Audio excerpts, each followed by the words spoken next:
¿Qué tal? ¿Cómo están? Muy buenos días a todos. Vamos a comenzar el cuarto programa sobre la introducción a la filosofía analítica.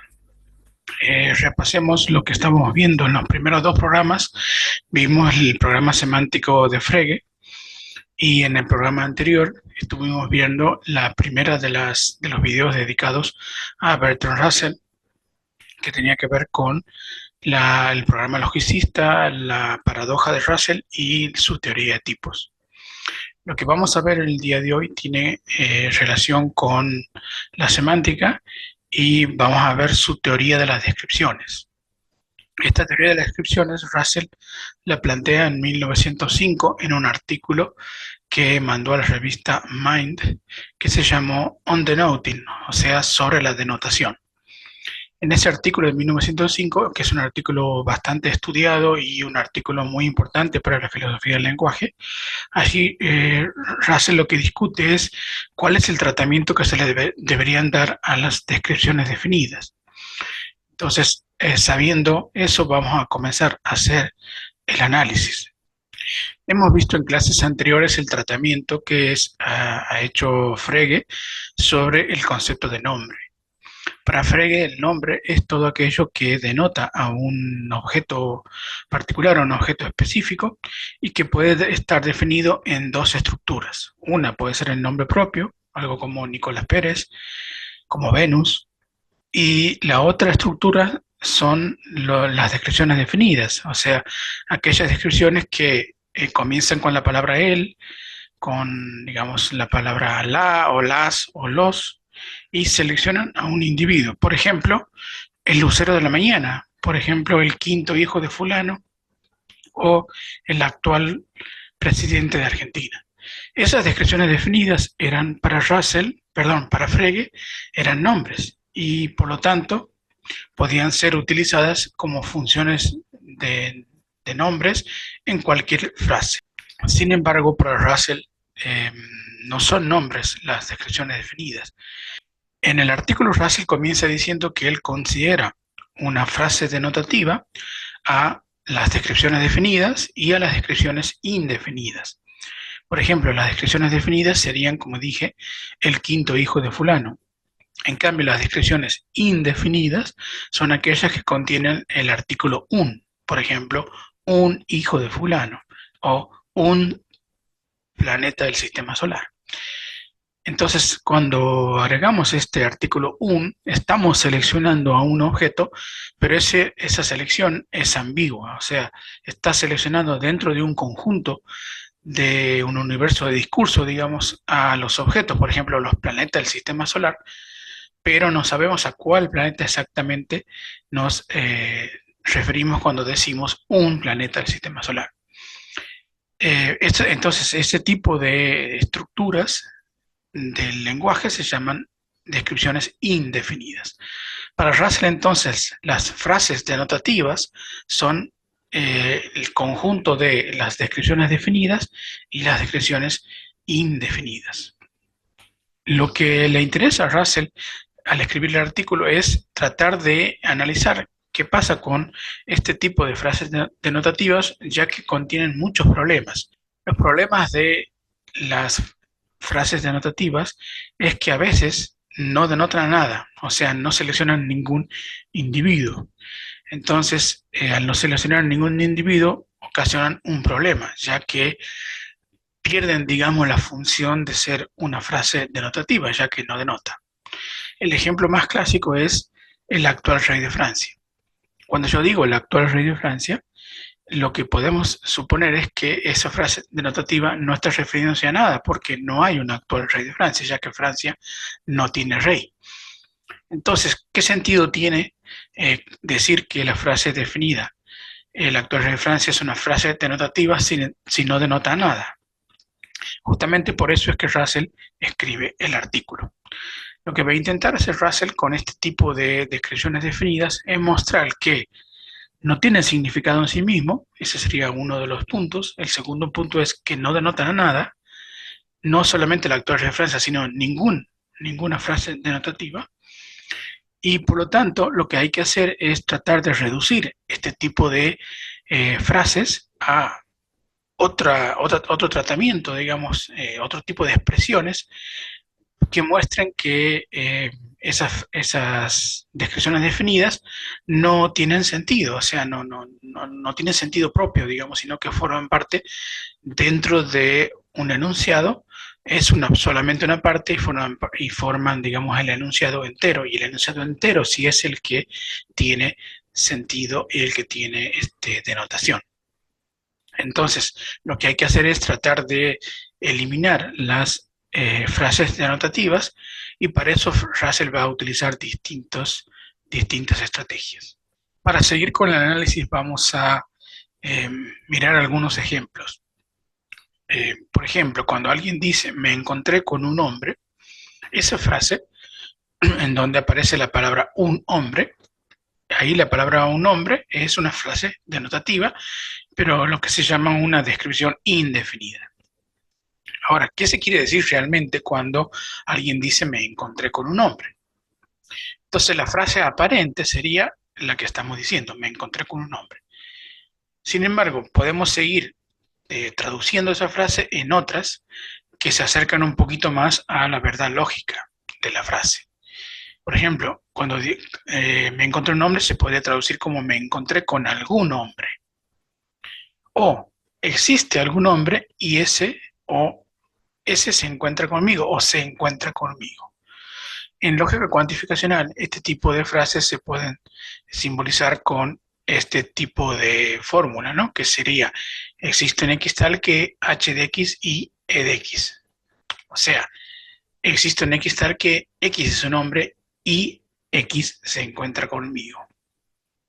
Entonces, decir esto, existe un X tal que X es un hombre y X se encuentra conmigo, sería la frase real, lógica, en la lógica de predicados, que suplantaría a un hombre en el caso de me encontré con un hombre. Entonces, la idea de Russell es reducir, eliminar un nombre y decir simplemente existe un X tal que X es un nombre y X se encuentra conmigo. Obviamente que en frases similares, parecidas a donde se encontraba un nombre, lo que va a cambiar es el predicado. Por ejemplo,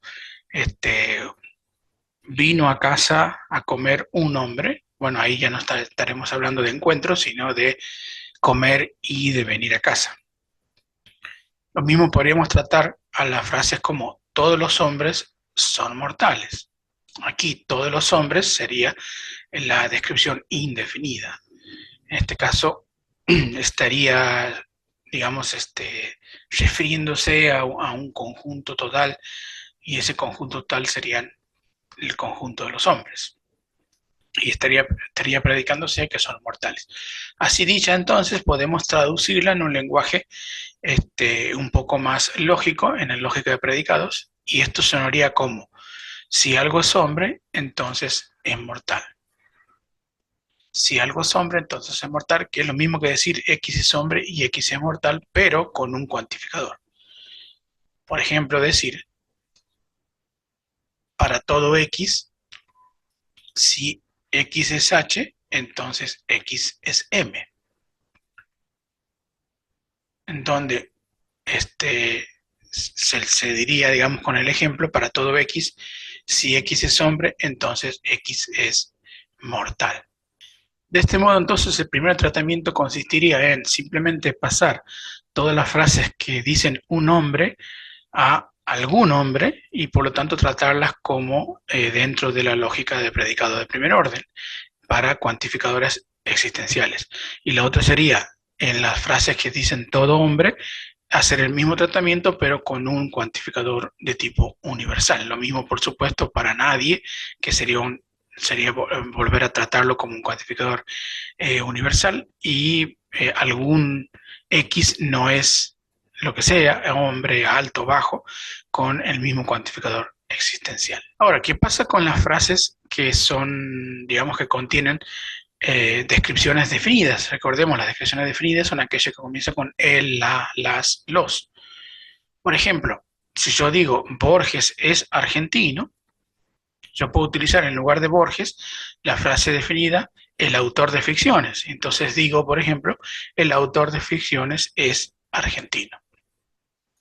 Ahora, ¿cómo hacemos para que desaparezca el autor de ficciones en el tratamiento que Russell le está dando.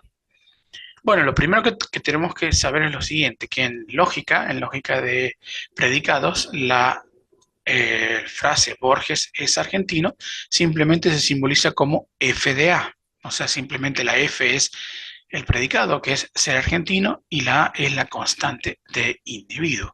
Entonces, fíjense cómo Borges es argentino, es FDA. Pero la frase el autor de ficciones es argentino no es FDA. Y aquí es donde tiene sentido el análisis de Russell, porque nosotros siempre hemos pensado que el autor de ficciones es argentino, o Lucero de la Mañana es hermoso, o el quinto hijo de fulano es argentino. Todas esas frases serían lo mismo que cambiar en la descripción definida por el nombre propio. Sin embargo, Russell lo que dice es que no tienen el mismo tratamiento lógico, ya que el autor de ficciones no es decir exactamente Borges, sino que el autor de ficciones es mucho más complicado. La traducción del autor de ficciones es argentino a una lógica de predicado de primer orden estaría aquí abajo. Fíjense que no es lo mismo FDA que todas estas fórmulas que están aquí, porque entonces es muy complicado el tratamiento con respecto a las descripciones diferentes de, por ejemplo, un nombre propio. Ahora, ¿qué estamos diciendo con esta fórmula? Esta fórmula se leería, existe un X tal que, si f de X y para todo Y, f de Y, entonces X es igual a Y X es A. Entonces lo que estamos diciendo, de algún modo, es que hay tres tipos de enunciados que conforman la fórmula entera, que la tenemos aquí abajo. El primer enunciado, que es este de aquí, para todo existe un X tal que f de X. El segundo enunciado, para todo Y, si f de Y, entonces X es igual a Y. Y el tercer enunciado, X es A.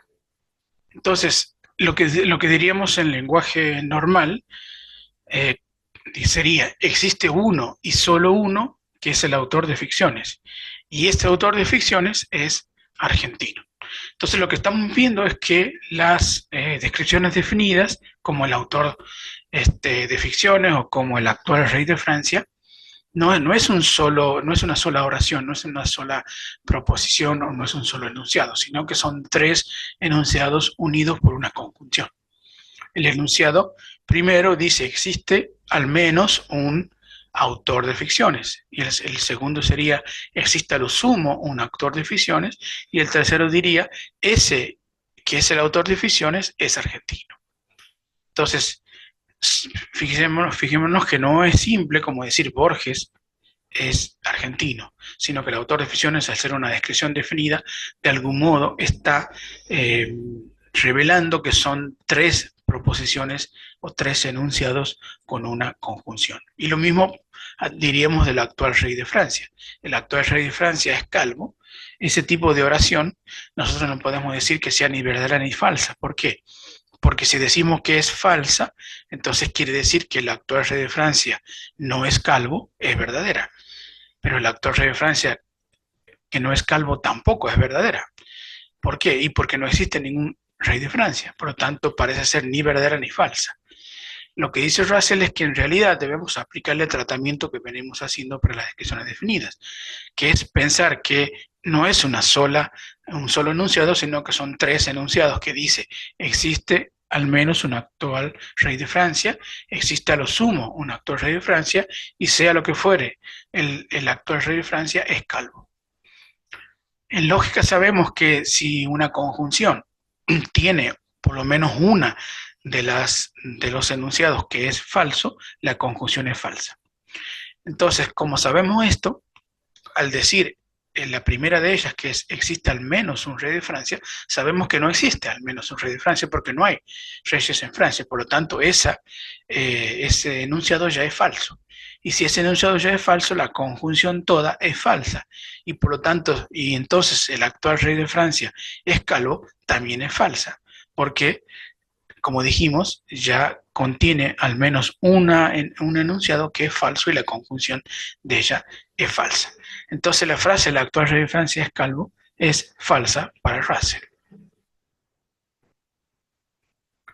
El otro tratamiento que hace Russell ya no es de las descripciones definidas, sino es el problema que nosotros de algún modo lo anunciamos cuando estudiamos a Frege. Cuando estudiamos a Frege dijimos que había un problema con respecto a la diferencia entre sentido y referencia que hacía Frege, diciendo que en algún punto se hace problemático. Cuando Frege habla de la referencia indirecta, dice que la referencia indirecta no es a objetos, sino que es a palabras y a sentido de palabras, con lo cual termina diciendo que la referencia indirecta es el sentido usual. Dicho de otro modo, la referencia es el sentido. Y ese es un problema porque el mismo Frege comenzó diciendo que referencia y sentido son cosas distintas. Russell va a hacer un análisis de si realmente se pueden, digamos, separar de manera clara el sentido de la referencia o lo que él llama la denotación del significado, ¿no? Que sería en este caso palabras sinónimas, ¿no? Sentido como significado y denotación como referencia. Entonces el significado se puede separar de manera clara de la denotación. Bueno, Russell piensa que no, y esta es la batería de argumentos que vamos a ver. La línea de argumentación de Russell es la siguiente. Llamemos C a cierta descripción definida como el autor de ficciones. Cuando queremos hablar del significado como opuesto a su denotación, se debe poner entre comillas su significado. De modo que el autor de ficciones es una persona, coma, no una frase denotativa. Denotación. El autor de ficciones, comillas, es una frase denotativa, no una persona. Significado. O sea, con estas dos frases lo que dice Russell es que en la primera estamos hablando de la denotación y en la segunda estamos hablando del significado, por eso lo ponemos entre comillas. Por lo tanto, debemos diferenciarlos e intentar relacionar C con C comillas. Tomemos otro ejemplo. La primera línea de las ruinas circulares enuncia una proposición.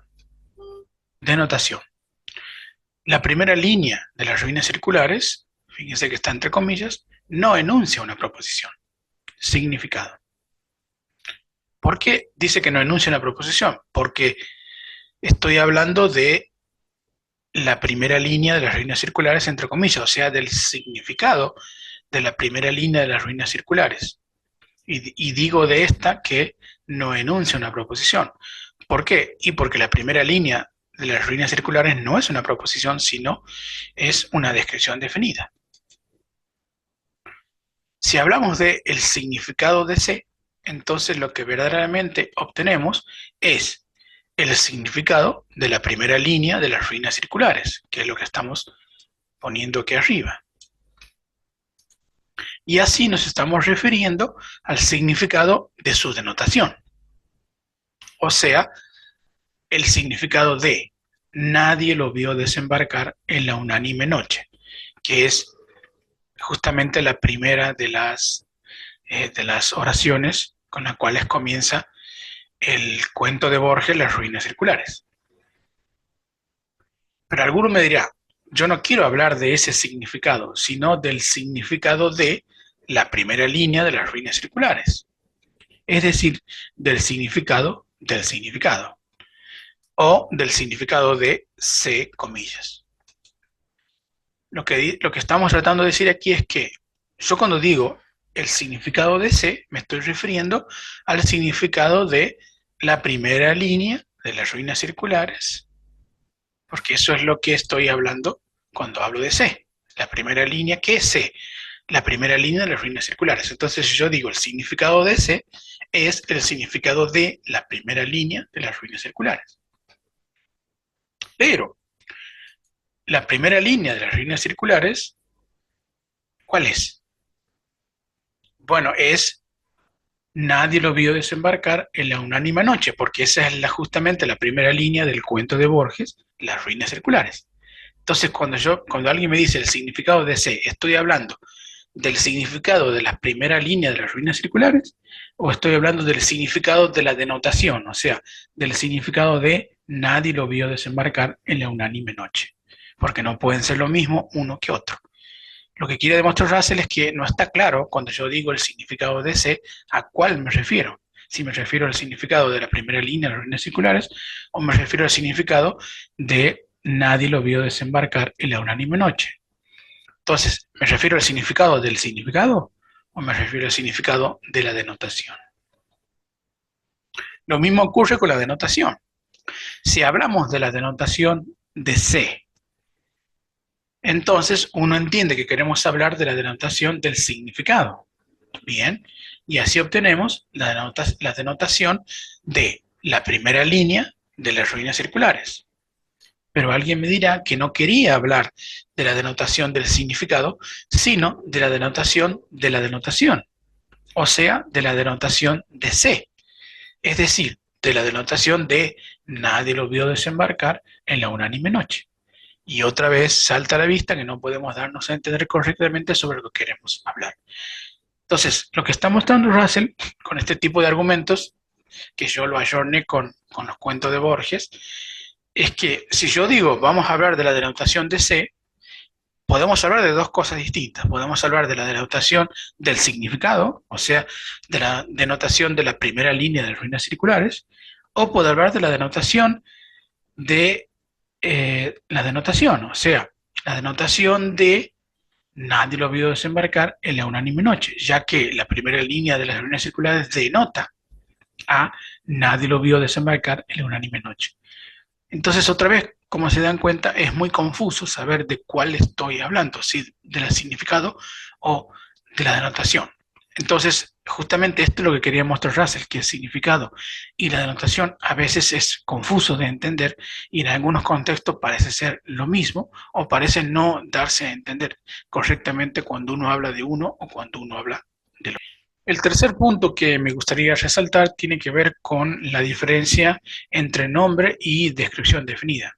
En ese texto, Russell dice que la descripción definida no cumple con una de las famosas, digamos, famosos análisis que hace en la filosofía del lenguaje Leibniz con respecto a la conservación del valor de verdad cuando se cambia un término por otro término, lo que se conoce como la ley de los indiscernibles.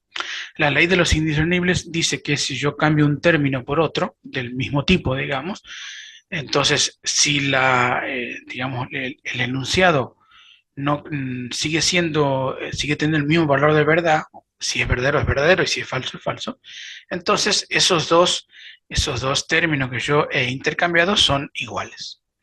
La cuestión sería, ¿son iguales, por ejemplo, un nombre propio con una descripción definida? Por ejemplo, si yo cambio de Borges y digo Borges es el autor de ficciones, Borges y el autor de ficciones son iguales, los dos son nombres. Bueno, lo que Russell va a decir es que no.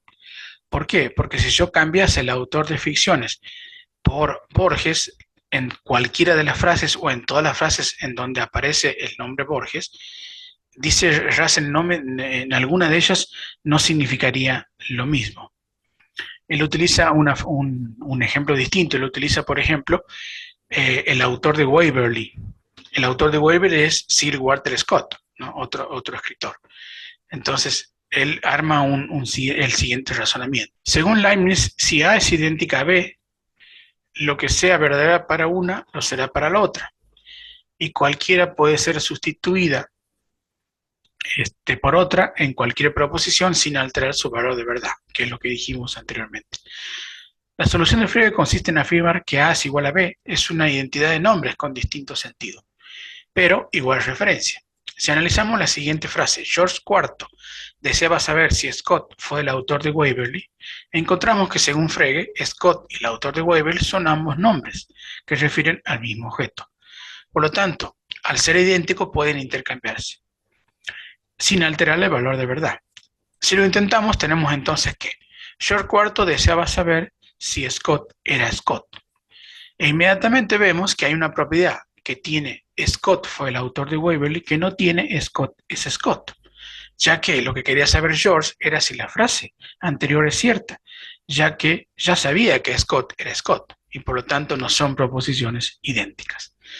Así nos vemos forzados a afirmar que el autor de Waverley no denota nada, aunque contribuye a que la proposición entera tenga significado.